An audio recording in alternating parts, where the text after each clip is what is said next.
Okay, welcome back once again to all my dear students. આજે next વિડિયોની અંદર આપણે વાત કરીશું સૌપ્રથમ તો આયનીય બંધ વિશે, ત્યારબાદ બંધ ક્રમાંક વિશે, એના પછી આપણે જોઈશું કે લુઈસનું બિંદુ નિરૂપણ, કેવી રીતે આપણે કોઈ પણ સંયોજન આપણને આપેલું હોય તો ડોટ રિપ્રેઝન્ટેશન થી આપણે કેવી રીતે એને દર્શાવી શકાય એ બધું આપણે જોઈશું આજે. સૌપ્રથમ પહેલો ટોપિક આજે આપણે વાત કરીશું કે આયનીય બંધ. ચલો સ્ટાર્ટ કરીએ. પણ એ પહેલા ગઈકાલે આપણે જે વાત કરી કે કોસેલ લુઈસનો અભિગમ, જેમાં લુઈસે શું કર્યું બેટા, તો એ સૌપ્રથમ આપણને ખબર હોવી જોઈએ કે લુઈસનો અભિગમ શું હતો કે તેને પરમાણુને ધન બીજવાળી કર્ણ તરીકે સ્વીકારવામાં આવ્યા અને જેમાં પરમાણુની અંદરની કક્ષામાં રહેલા ઇલેક્ટ્રોન અને કેન્દ્ર અને બાહ્યતમ કક્ષામાં 8 ઇલેક્ટ્રોન રહેલા હોય છે. જેમ કે એક્ઝામ્પલ આપણે લીધો કે સોડિયમની સંયોજકતા કક્ષામાં 1 ઇલેક્ટ્રોન હોવાથી તે સમઘનના એક ખૂણા પર ગોઠવાય, જ્યારે નિષ્ક્રિય કોઈ પણ તત્વ હોય તેમાં સંયોજકતા કક્ષામાં 8 ઇલેક્ટ્રોન હોવાથી તે સમઘનના 8 ખૂણા પર ગોઠવાશે. ત્યારબાદ સોડિયમ એટલે કે આલ્કલી ધાતુ 1 ઇલેક્ટ્રોન ગુમાવી સ્થાયી અષ્ટક રચના પ્રાપ્ત કરે, જ્યારે ક્લોરીન 1 ઇલેક્ટ્રોન મેળવી અને સ્થાયી અષ્ટક રચના પ્રાપ્ત કરે છે. જ્યારે કોઈ પણ સંયોજન એટલે કે કોઈ પણ તત્વ એકબીજા સાથે સંયોજાય છે ત્યારે તે પોતાની સ્થાયી અષ્ટક રચના પૂર્ણ કરતું હોય છે, બરાબર. અને એવું કહ્યું કે બંધ બનાવવામાં ફક્ત અને ફક્ત સંયોજકતા કક્ષાના ઇલેક્ટ્રોન જ ભાગ લેતા હોય છે, બરાબર. અને પછી સંજ્ઞા નિરૂપણ આપણે જોયું. એના પછી કોસેલનો અભિગમ જોયો કે આલ્કલી ધાતુ અને હેલોજન તત્વ નિષ્ક્રિય વાયુથી અલગ છે. આલ્કલી ધાતુ 1 ઇલેક્ટ્રોન ગુમાવી ધન બીજભારિત આયન, નિષ્ક્રિય વાયુ એટલે કે હેલોજન તત્વ 1 ઇલેક્ટ્રોન મેળવી ઋણ બીજભારિત આયન, ધન બીજભારિત અને ઋણ બીજભારિત આયનની ઇલેક્ટ્રોનીય રચના સ્થાયી હોય છે અને સ્થિર વિદ્યુતીય આકર્ષણથી તે બંને એકબીજા સાથે જોડાયેલા હોય છે. અને કોણ આયનીય બંધ બનાવે તો ઓછી આયનીકરણ એન્થાલ્પી અને વધુ વિદ્યુત ઋણમય તત્વ એકબીજા સાથે સંયોજાય અને તેમની વચ્ચે જે બંધ બનતો હોય તેવા બંધને આપણે આયનીય બંધ કહીએ છીએ, બરાબર. આવું ઘણું બધું આપણે ડિસ્કસ કર્યું. આજે આપણે વાત કરીશું બેટા નેક્સ્ટ પોઈન્ટ, જેમાં આપણે જોઈશું કે આયનીય બંધ વિશે. ચલો પહેલો મુદ્દો આપણે વાત કરીએ આયનીય બંધ. આયનીય બંધ, ઓકે. સૌપ્રથમ આયનીય બંધ એટલે તટસ્થ પરમાણુમાંથી ધન આયન અને ઋણ આયનની સરળતાથી પ્રાપ્તિ. એટલે કયા પરિબળો ઉપર આધાર રાખે તો આયનીય બંધ નીચેના પરિબળો ઉપર આધાર રાખે. અહીંયા લખીએ આયનીય બંધ નીચેના પરિબળો પર આધારિત. જેમાં પહેલો પરિબળ છે કે તટસ્થ પરમાણુમાંથી ધન આયન અને ઋણ આયનની સરળતાથી પ્રાપ્તિ. તટસ્થ પરમાણુમાંથી ધન આયન અને ઋણ આયનની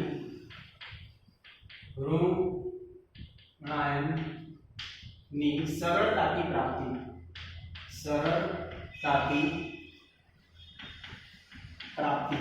બરાબર. અને બીજો મુદ્દો આપણે એવું કહીએ આયનીય બંધમાં ધન આયન અને ઋણ આયનની ગોઠવણી. આયનીય બંધમાં, બરાબર. અહીંયા લખીએ આયનીય બંધમાં ધન આયન અને ઋણ આયનની ગોઠવણી, બરાબર છે. હવે આપણે બધા જાણીએ છીએ કે કોઈ પણ તટસ્થ પરમાણુ હોય તો એ શું થશે તો તટસ્થ પરમાણુ જો ઇલેક્ટ્રોન ગુમાવે તો ધન આયન બને અને ઇલેક્ટ્રોન મેળવે તો ઋણ આયન બને. તો કઈ ઊર્જા જોઈએ? જેમ કે એક એક્ઝામ્પલ લો કે વાયુનું તટસ્થ પરમાણુ છે અહીંયા m, બરાબર. અને જો તે એક ઇલેક્ટ્રોન ગુમાવે છે તો m + aqueous થઈ ગયા અને વત્તા n ઇલેક્ટ્રોન, બરાબર છે. તો આને ઇલેક્ટ્રોન ગુમાવ્યા તો એને આપણે કહેવાય આયનીકરણ એન્થાલ્પી. આયનીકરણ એન્થાલ્પી જોઈએ. એટલે આ ઊર્જા બેટા આપણે જોઈએ. ખ્યાલ આવે? અને તેવી જ રીતે x આપણે એવું કહીએ ગેસ છે તે એક ઇલેક્ટ્રોન મેળવે છે અને x માઈનસ બને છે. બરાબર? તો આની અંદર જે ઊર્જા જોઈએ તેને આપણે કહીએ ઇલેક્ટ્રોન પ્રાપ્તિ એન્થાલ્પી. ખ્યાલ આવે છે? અને આપણે દર્શાવીએ બેટા ડેલ્ટા IH અને આને આપણે દર્શાવીએ ડેલ્ટા EGH. એટલે ઇલેક્ટ્રોન પ્રાપ્તિ એન્થાલ્પી અને આયનીકરણ એન્થાલ્પી. આ મુદ્દા આપણને ખબર હોવી જોઈએ. ક્લિયર? હવે એવું કહીએ કે આયનીકરણ પ્રક્રિયા જે છે એ કઈ છે તો ઉષ્મા શોષક. બરાબર? આ જે છે એ ઉષ્મા શોષક છે અને આ જે પ્રક્રિયા છે એ ઉષ્મા ક્ષેપક છે. એટલે એનો મતલબ એવો થાય કે આ ઊર્જાનું શોષણ કરે, આ ઊર્જાનું ઉત્સર્જન કરે. એટલે અહીંયા કહીએ ઊર્જાનું શોષણ અને અહીંયા ઊર્જાનું ઉત્સર્જન. ખ્યાલ આવી ગયો? અને હંમેશા યાદ રાખવું કે ઉષ્મા શોષક પ્રક્રિયા હોય તો ડેલ્ટા H નું મૂલ્ય કેવું હોય તો ધન અને અહીંયા ડેલ્ટા H નું મૂલ્ય કેવું હોય તો ઋણ. આમ બેવ આટલા મુદ્દા બધું જ આપણને ખબર હોવી જોઈએ. બરાબર છે? તો ક્લિયર થઈ ગયું. અને બીજું આમ એવું પણ કહીએ કે ઓછી આયનીકરણ એન્થાલ્પી અને વધુ વિદ્યુત ઋણતા ધરાવતા તત્વો આયનીય બંધથી સરળતાથી જોડાય છે. એટલે અહીંયા લખીએ કે ઓછી આયનીકરણ એન્થાલ્પી અને વધુ વિદ્યુત ઋણમય તત્વ અને વધુ વિદ્યુત ઋણમય તત્વો સરળતાથી શું કહીશું આયનીય બંધથી જોડાય છે. એટલે કે ઓછી આયનીકરણ એન્થાલ્પી અને વધુ વિદ્યુત ઋણમય તત્વો સરળતાથી આયનીય બંધથી જોડાય છે. આયનીય બંધથી જોડાય. બરાબર? એટલે કયા તત્વો બેટા તો આયનીકરણ એન્થાલ્પી સૌથી ઓછી પણ આલ્કલી ધાતુ જેમ કે Na સોડિયમ. વધુ વિદ્યુત ઋણમય તત્વ હેલોજન એટલે ક્લોરીન Na+ અને Cl-. અને તેમની વચ્ચે જે બંધ બને છે એ બંધને આપણે કયો બંધ કહીએ આયનીય બંધ. બરાબર? એટલે એ પણ આપણને ખબર હોવી જોઈએ. એના પછી આપણે એવું પણ કહીએ કે આયનીય સંયોજનોના સ્ફટિક રચનામાં ધન આયન અને ઋણ આયન ત્રિપરિમાણીય નિયમિત ગોઠવણી હોય છે. આયનીય શું કહ્યું સંયોજનોના સ્ફટિક રચનામાં સંયોજનોના સ્ફટિક રચનામાં શું કહ્યું ધન આયન અને ઋણ આયનોની ધન આયન અને ઋણ આયન ની ત્રિપરિમાણીય શું હોય છે ત્રિપરિમાણીય નિયમિત ગોઠવણી હોય છે. નિયમિત ગોઠવણી હોય છે. બરાબર? અને અહીંયા એવું પણ કહેવાય કે તેઓ એકબીજા સાથે કુલંબિક આકર્ષણ બળો પણ વધુ પ્રબળતાથી એટલે કે તેઓ એકબીજા સાથે કુલંબિક આકર્ષણ બળથી જોડાય છે. કુલંબિક આકર્ષણ થી જોડાય. એટલે ધન આયન અને ઋણ આયન વચ્ચે શું હોય છે કુલંબિક આકર્ષણ બળ. બરાબર? એટલે આ બધા જ પોઈન્ટ આપણને ખબર હોવી જોઈએ. ચલો નોટ ડાઉન કરી લો બધું જ.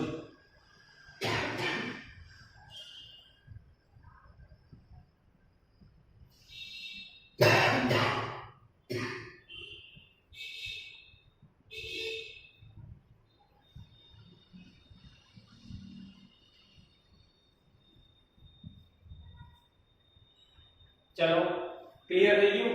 હવે બીજો મુદ્દો આપણને કયો છે કે લેટાઇસ એન્થાલ્પી અથવા તો લેટાઇસ ઊર્જા કોને કહેવાય. મેં તમને કહ્યું અહીંયા કે ઇલેક્ટ્રોન ગુમાવે તો આયનીકરણ એન્થાલ્પી કેવી હોય, ઉષ્મા શોષક, ઊર્જાનું શોષણ કરે, અને એન્થાલ્પીનું મૂલ્ય કેવું હોય, ધન. અહીંયા ઇલેક્ટ્રોન પ્રાપ્તિ એન્થાલ્પી, જ્યારે ઇલેક્ટ્રોન મેળવે તો ઊર્જા મુક્ત કરે, ઉત્સર્જન થાય, અને ડેલ્ટા F નું મૂલ્ય ઋણ. બરાબર. ઓછી આયનીકરણ એન્થાલ્પી અને વધુ વિદ્યુતઋણમય તત્વો સરળતાથી આયનીય બંધથી જોડાય છે. ત્રિપરમાણુય બંધારણ નિયમિત ગોઠવણી હોય છે. બરાબર. અને તેમના ધન આયન અને ઋણ આયન વચ્ચે શું હોય છે, કુલંબિક આકર્ષણ બળ. ઓકે, ચલો નેક્સ્ટ પોઈન્ટ.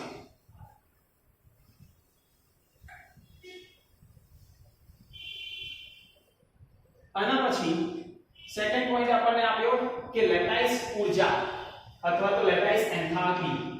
ધ્યાન આપજો, લેટાઇસ ઊર્જા અથવા લેટાઇસ એન્થાલ્પી. એન્થાલ્પી કોને કહેવાય? તો એવું કહેવાય એક મોલ ઘન અવસ્થામાં આયનીય સંયોજનોમાંથી એક મોલ ઘન અવસ્થામાં આયનીય સંયોજનોમાંથી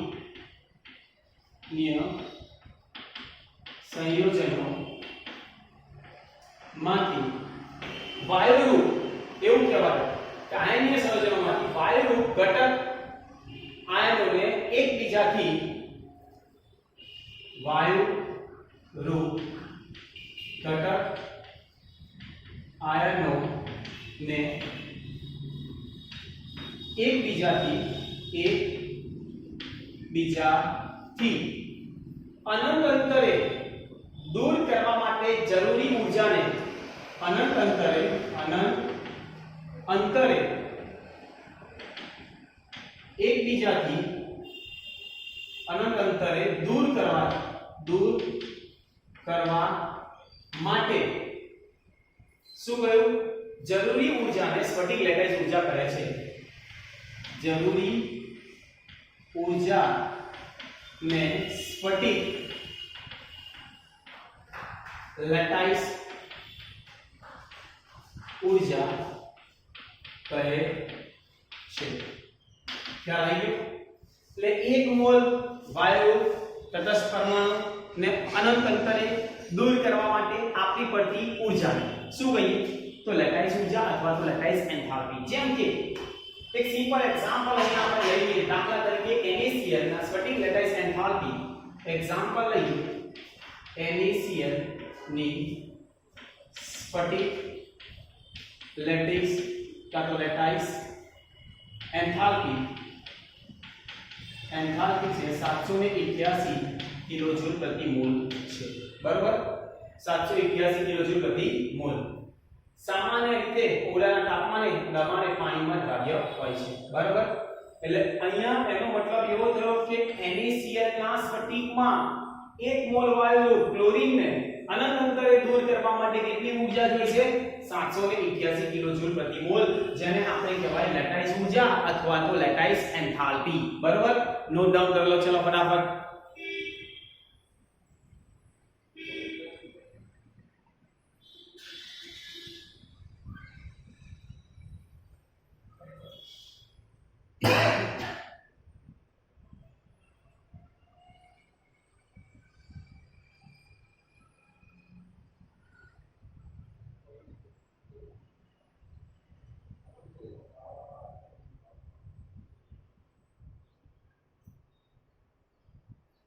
ચલો નેક્સ્ટ પોઈન્ટ આપણને એવો કયો સહસંયોજક બંધ. સહસંયોજક બંધ કોને કહેવાય? સહસંયોજક બંધ. તો આપણે એવું કહીએ કે કોઈ પણ તત્વના બે અથવા વધુ પરમાણુઓ કોઈ પણ તત્વોના બે અથવા વધુ પરમાણુઓ એકબીજા સાથે એવું કહેવાય પરમાણુઓ તેઓના સંયોજકતા ઇલેક્ટ્રોનની સહિયારી ભાગીદારીથી તેઓના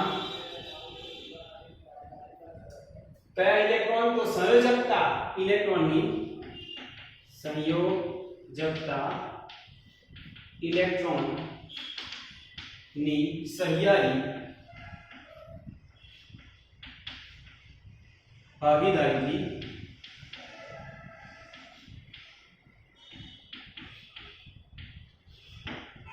ભાગીદારીથી આપણે એવું કહેવાય કે અષ્ટક રચના પ્રાપ્ત કરે ત્યારે રચાતા બંધને અષ્ટક રચના પ્રાપ્ત કરે ત્યારે રચાતા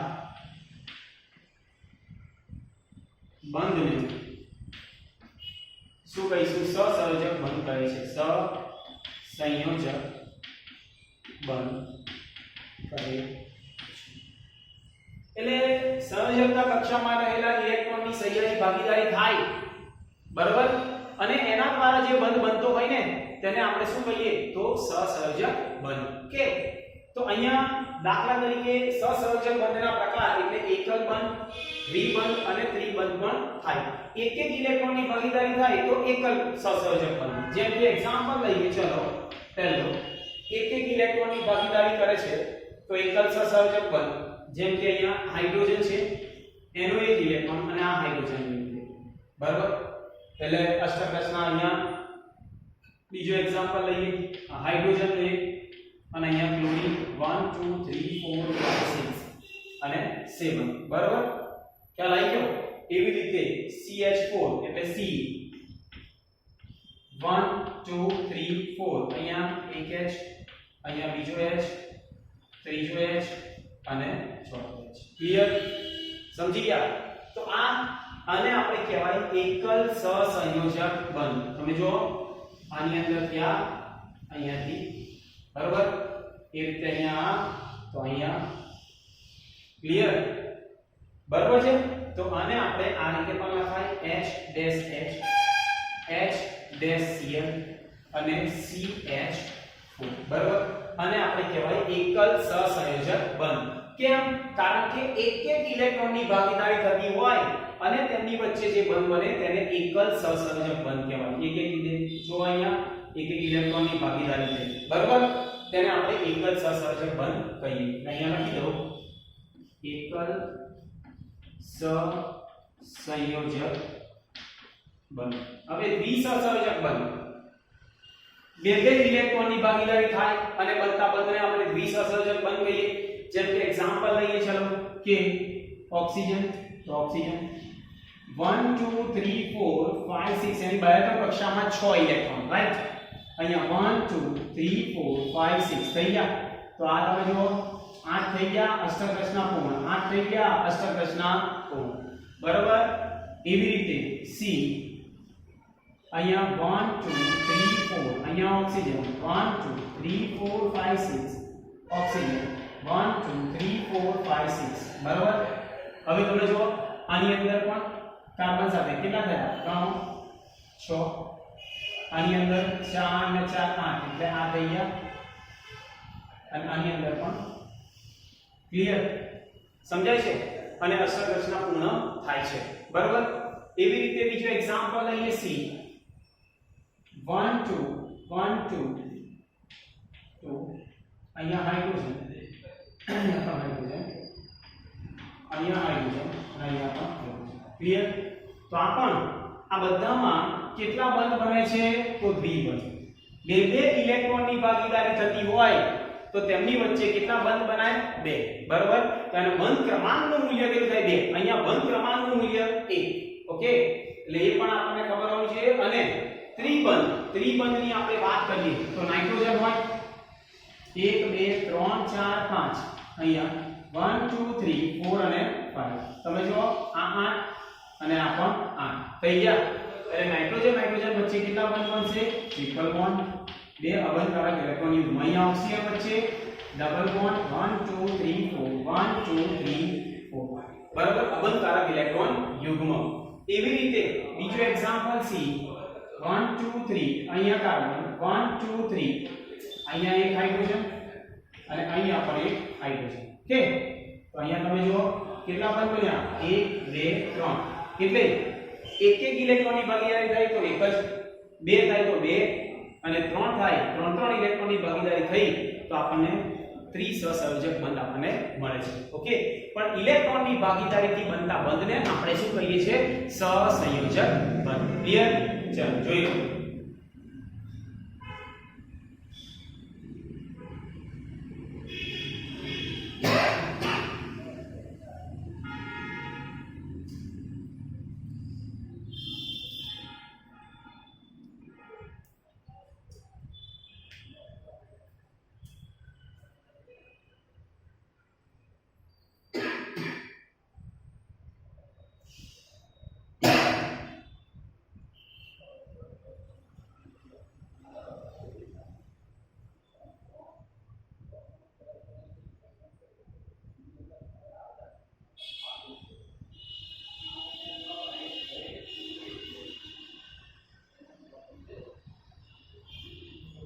चलो હવે આપણે વાત કરીએ બેટા લુઈસનું બિંદુ નિરૂપણ. નેક્સ્ટ પોઈન્ટ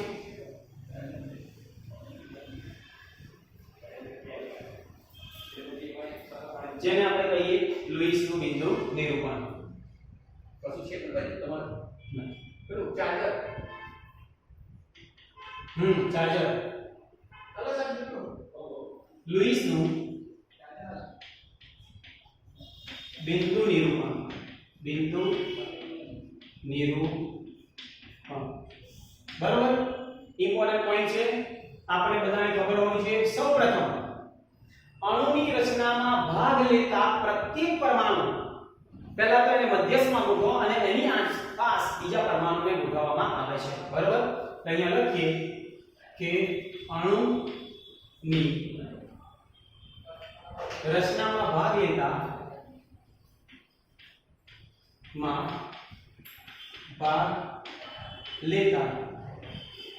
प्रत्येक परमाणुना संयोजकता इलेक्ट्रॉननी संख्या परमाणुना संयोजकता इलेक्ट्रॉननी संख्या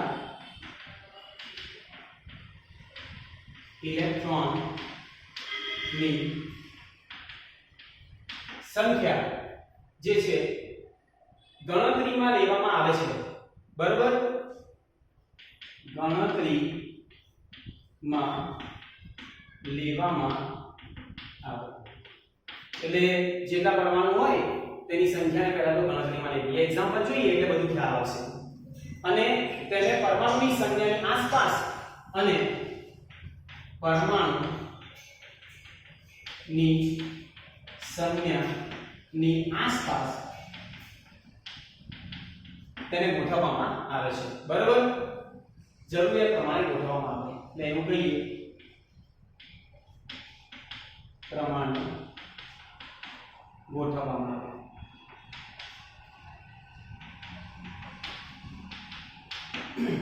પહેલો પોઈન્ટ. બીજું એવું કહીએ જો ઋણ આયન રચાતા હોય તો તેમાં 20 ભાર જેટલી સંખ્યા જેટલા ઇલેક્ટ્રોન વધારે ઇલેક્ટ્રોન ઉમેરાય છે. ઋણ आयन હોય દાખલા તરીકે -2 હોય તો 2 ઇલેક્ટ્રોન ઉમેરાય. જો ધન આયન રચાતા હોય તો જેટલા ધન વીજભાર હોય તેટલી સંખ્યા જેટલા ઇલેક્ટ્રોન દૂર કરવામાં આવતા હોય છે. બરાબર. એટલે સેકન્ડ પોઈન્ટ. ચાલો તો અહીંયા કહીએ જો ઋણ આયન રચાતા હોય, જો ઋણ આયન રચાતા હોય તો તેમાં વીજભારની સંખ્યા જેટલા વધારાના ઇલેક્ટ્રોન ઉમેરાય છે. તેમાં વીજભારની સંખ્યા જેટલા વધારે ઇલેક્ટ્રોન ઉમેરાય છે. બરાબર. ખ્યાલ આવી ગયો. અને જો ધન આયન હોય તો ધન વીજભારની સંખ્યા જેટલા ઇલેક્ટ્રોન બાદ થાય છે. અને જો ધન આયન હોય તો ધન વીજભારની સંખ્યા જેટલા ઇલેક્ટ્રોન શું થાય છે બાદ બરાબર એક્ઝામ્પલ લઈએ દાખલા તરીકે as for example CO3 2 minus ion માં CO3 2 minus ion માં શું કહીશું તો બે ઇલેક્ટ્રોન વધુ સંખ્યા ધરાવે એટલે કે એવું કહેવાય કે બે એકમ 20 ભાર હોવાથી તટસ્થ પરમાણુમાં રહેલા સળંગ ઇલેક્ટ્રોન કરતા બે ઇલેક્ટ્રોન વધારે એટલે કે બે ઇલેક્ટ્રોન વધારે છે બે ઇલેક્ટ્રોન ઉમેરાય છે ખ્યાલ આવી ગયો અને NH4+ આયન હોય માં એક ઇલેક્ટ્રોન દૂર થાય છે એટલે ઓછો થાય છે બરાબર એટલે આ પોઈન્ટ આપણને ખબર હોવી જોઈએ સમજ્યા નેક્સ્ટ પોઈન્ટ છે એના પછી બેટા આપણને એવું કહ્યું કે સામાન્ય રીતે ઓછી વિદ્યુત ઋણતા ધરાવતા જે પરમાણુ હોય ને તેને આપણે મધ્યસ્થ પરમાણુ ગણવો અને એવું કહેવાય કે વધુ વિદ્યુત ઋણમય પરમાણુ એની આસપાસ ગોઠવવા એટલે આના પછીનો પોઈન્ટ આપણે લખીએ કે ઓછી વિદ્યુત ઋણમય પરમાણુ મધ્યસ્થ પરમાણુ તરીકે સ્વીકારવામાં આવે ઓછી વિદ્યુત ઋણતા ધરાવતા તત્વોના પરમાણુને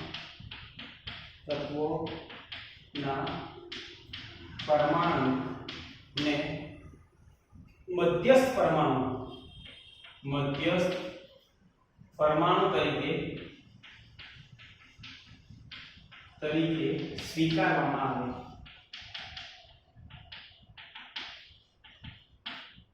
બરાબર છે અને તેની આસપાસ વધારે વિદ્યુત ઋણમય પરમાણુની ગોઠવણી કરવામાં આવે છે અને તેની આસપાસ વધુ વિદ્યુત ઋણમય પરમાણુની ગોઠવણી કરવામાં આવે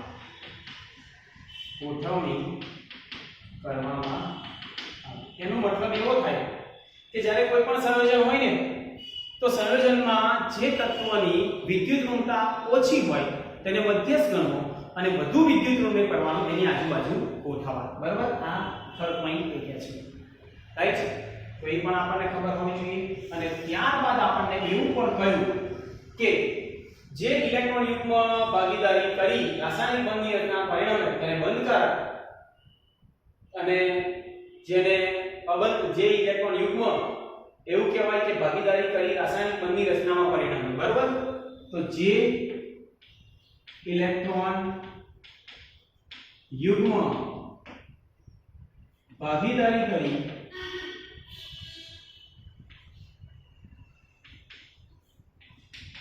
રાસાયણિક બંધની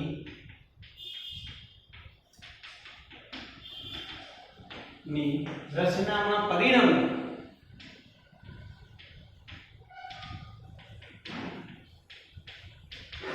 તેને બંધકારક ઇલેક્ટ્રોન યુગ્મ કહે છે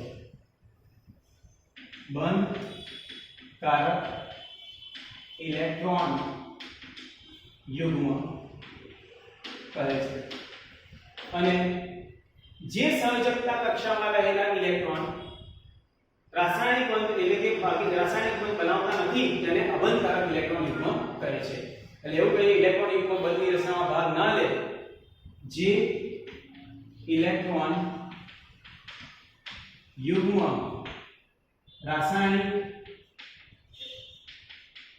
બંધની રચનામાં ભાગ ન લે તેને અબંધકારક ઇલેક્ટ્રોન યુગ્મ કહે છે તેને અબંધકારક ઇલેક્ટ્રોન યુગ્મ કહે છે બરાબર એક બંધકારક અને એક અબંધકારક આ મોસ્ટ ઇમ્પોર્ટન્ટ બાહ્યતમ કક્ષામાં રહેલા ઇલેક્ટ્રોન જે બંધ બનાવવામાં ભાગ લે છે તેને બંધકારક કહીએ અને જે બંધ બનાવવામાં ભાગ નથી લેતા તેને આપણે અબંધકારક ઇલેક્ટ્રોનિઝમ કહીએ છીએ.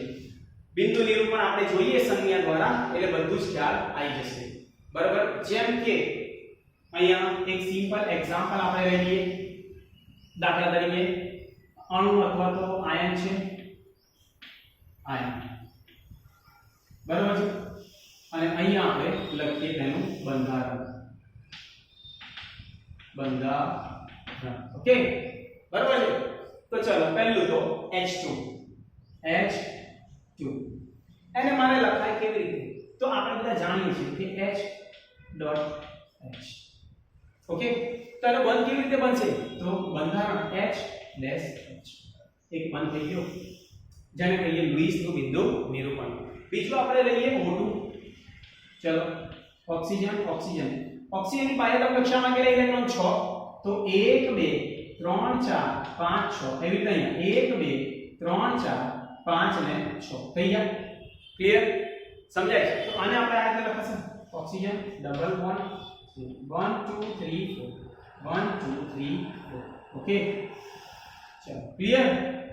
સમજ્યા? એના પછી O3 આપણે કહીએ. ચલો ઓઝોનની અંદર શું થશે?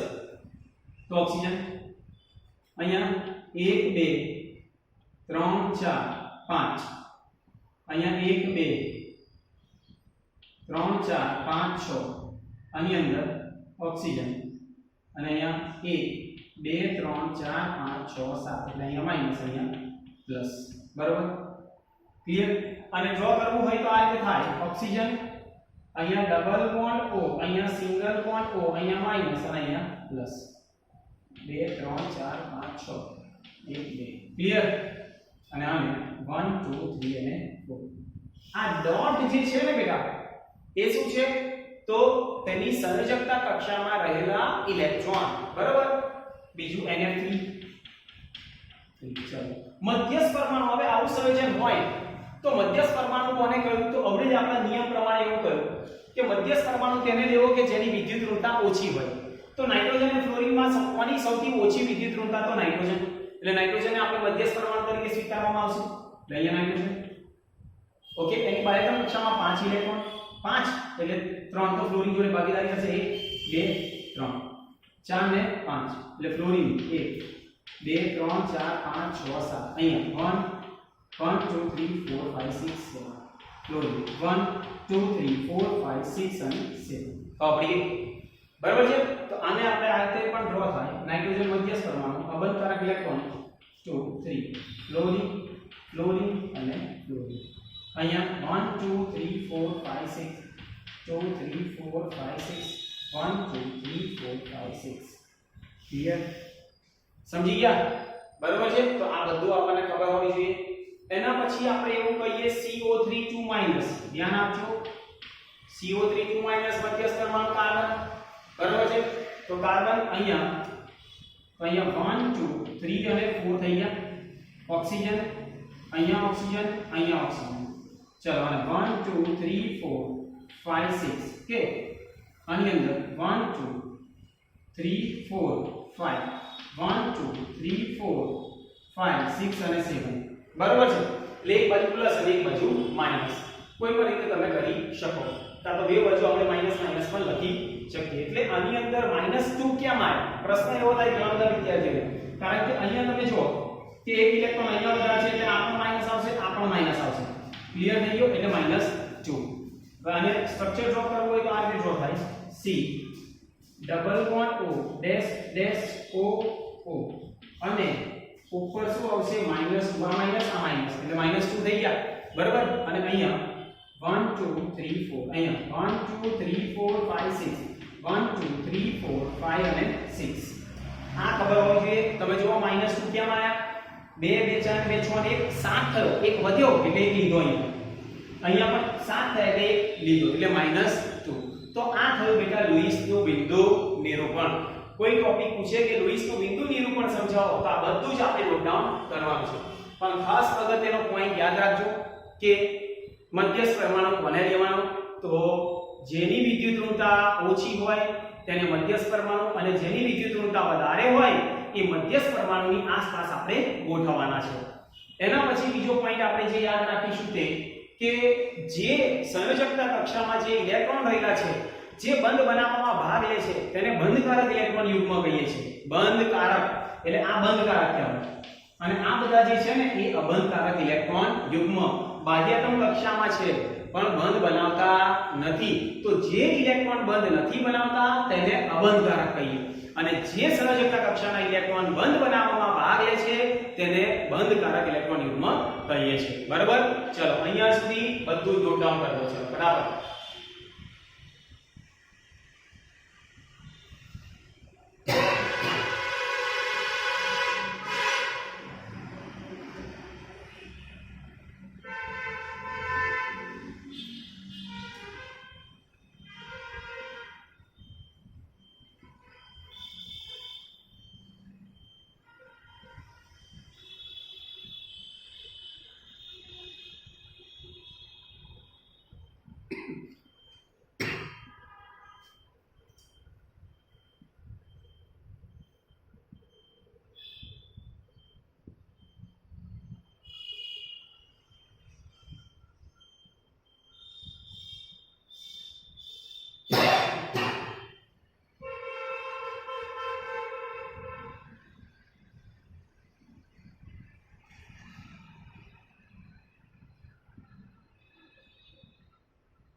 चलो હવે આપણે વાત કરીએ બેટા કે લુઈસ જે આપણને બંધારણ આપ્યું તેની ઘણી બધી મર્યાદાઓ બેટા આપણને જોવા મળી. જેમાં પહેલી મર્યાદા આપણે કહીએ પહેલું તો એવું કહીએ છે કે અણુ કે આયનનો આકાર જાણી શકાતો નથી.